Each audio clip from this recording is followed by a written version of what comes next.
విజయవాడలో ఉన్న కనకదుర్గమ్మకి ముక్కు పుడక ఎలా వచ్చిందో మీకు తెలుసా? కృష్ణమ్మ భూమి మొత్తం నీరు పారాలి అని భూమి చుట్టూ వెళుతూ ఉంటుంది. అలా పారుతూ పారుతూ బెజవాడకి వస్తుంది. సముద్రంలో కలవడానికి వెళుతున్న కృష్ణవేణి నదికి అడ్డుగా ఇంద్రకీలాద్రి పర్వతం ఉంటుంది. అప్పుడు కృష్ణవేణమ్మ ఇంద్రకీలాద్రి ముందు నిలబడి నమస్కరించి నాకు దారి ఇవ్వు అని అడుగుతుంది. దానికి ఇంద్రకీలాద్రి ఇలా అంటుంది, నేను ఎన్నో సంవత్సరాలు తపస్సు చేయడం వలన దుర్గమ్మ నా భక్తికి మెచ్చి నా మీద కొలువై ఉంది. ఇప్పుడు నేను నీకు దారి ఇస్తే నువ్వు ఈ ఇంద్రకీలాద్రికి ఏమి చేస్తావో ఏమో, నా తల్లి ఇబ్బంది పడే పని నేను ఏది చేయలేను అని అంటుంది. అప్పుడు కృష్ణమ్మ కొండపైన ఉన్న కనకదుర్గమ్మని ప్రార్థిస్తుంది. కనకదుర్గమ్మ కరుణించి నువ్వు అనుకున్నది జరుగుతుంది, కానీ నాకు నీ దగ్గర నుండి ఒకటి కావాలి అని అడుగుతుంది. దానికి కృష్ణవేణమ్మ సరే ఇస్తాను అని అంటుంది. దుర్గమ్మ నవ్వుతూ నువ్వు ఈ ఇంద్రకీలాద్రికి ఏమీ చేయకుండా ఈ ఇంద్రకీలాద్రికి ఒక బెజ్జం ఉంది, నువ్వు ఆ బెజ్జం నుండి ప్రవహించు అని చెబుతుంది. దానికి కృష్ణవేణమ్మ అంగీకరించి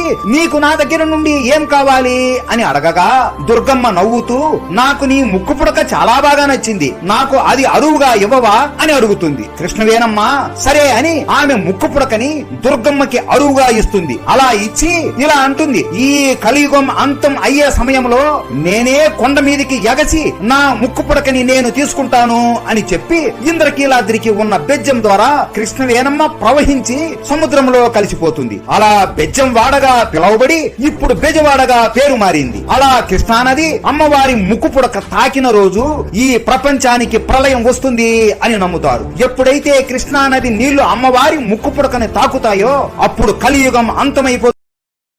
Download ShareChat.